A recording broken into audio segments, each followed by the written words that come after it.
नमस्कार मेरे सभी दर्शकों को, मैं हूं मंजू कृष्णानी और आप देख रहे हैं हनुमान जी की कृपा चैनल। आज का हमारा विषय है तुलसी विवाह कथा। तुलसी विवाह कथा सुनाने से पहले मैं बता दूं, अगर आप मेरे चैनल पर नए विजिट कर रहे हैं तो मुझसे जुड़ने के लिए चैनल को ज़रूर सब्सक्राइब करिएगा और घंटी के बटन को भी दबाइएगा, क्योंकि उसी के द्वारा आपको मेरी वीडियो मिलेंगी। देर ना करते हुए चले शुरू करते हैं तुलसी विवाह कथा। देव उठनी के दिन यानी देव उठनी एकादशी के पावन दिन भगवान शालिग्राम और माता तुलसी का विवाह किया जाता है। हिंदू धर्म में इस दिन का बहुत अधिक महत्व होता है। धार्मिक मान्यताओं के अनुसार भगवान शालिग्राम और माता तुलसी का विवाह करने से वैवाहिक जीवन सुखमय हो जाता है। इस पावन दिन विधि विधान से पूजा अर्चना कर व्रत कथा पढ़नी चाहिए।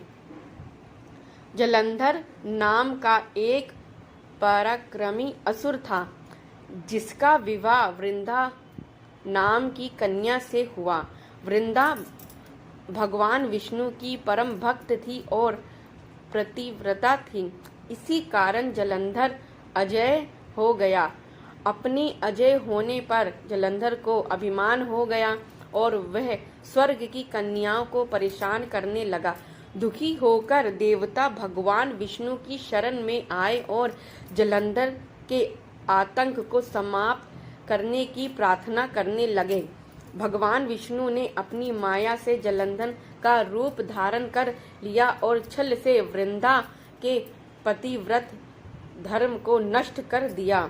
इससे जलंधर की शक्ति क्षीण हो गई और वह युद्ध में मारा गया।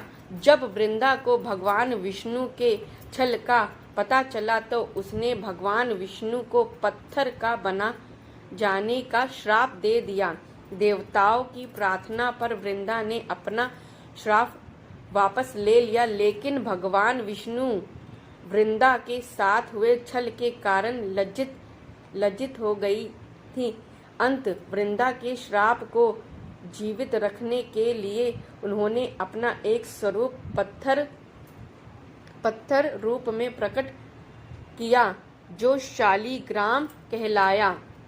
भगवान विष्णु को दिया श्राप वापस लेने के बाद वृंदा जलंधर के साथ सती हो गई। वृंदा के राख से तुलसी का पौधा निकला। वृंदा की मर्यादा और पवित्रता को बनाए रखने के लिए देवताओं ने भगवान विष्णु के शालिग्राम रूप का विवाह तुलसी से कराया। इसी घटना को याद रखने के लिए प्रतिवर्ष कार्तिक शुक्ल एकादशी यानी देव उठनी एकादशी के दिन तुलसी विवाह का शालिग्राम के साथ विवाह कराया जाता है। शालिग्राम पत्थर नदी से प्राप्त होता है। भगवान विष्णु ने वृंदा से कहा कि तुम अगले जन्म मन तुलसी के रूप में प्रकट होगी और लक्ष्मी से भी अधिक मेरी प्रिय होगी। तुम्हारा स्थान मेरे शीश पर होगा। मैं तुम्हारे बिना भोजन ग्रहण नहीं करूँगा। यही कारण है कि भगवान विष्णु के प्रसाद में तुलसी अवश्य रखा जाता है। बिना तुलसी के अर्पित किया गया प्रसाद भगवान विष्णु को स्वीकार नहीं है। तो प्रियजनों, ये थी तुलसी विवाह की कथा जो मैंने आपको सुनाई। तुलसी विवाह जब भी आप करेंगे कथा ज़रूर सुनिएगा। भगवान विष्णु जी का मंत्र भी जाप कीजिएगा। मंत्र कुछ इस प्रकार है: ओम नमो भगवते वासुदेवाय। दूसरा है श्री कृष्ण गोविंद हरे मुरारी, हे नाथ नारायण वासुदेवाय। आप इसका भी जाप कर सकते हैं। और ओम विष्णवे नमः का भी जाप कर सकते हैं। और ओम हुम विष्णवे नमः का भी आप जाप कर सकते हो। तुलसी जी का भी जाप कर सकते हैं। जब भी आप तुलसी विवाह का पूजा अर्चना कर रहे हैं, व्रत रख रहे हैं, तो ये तुलसी विवाह की कथा मैंने आपको सुनाई।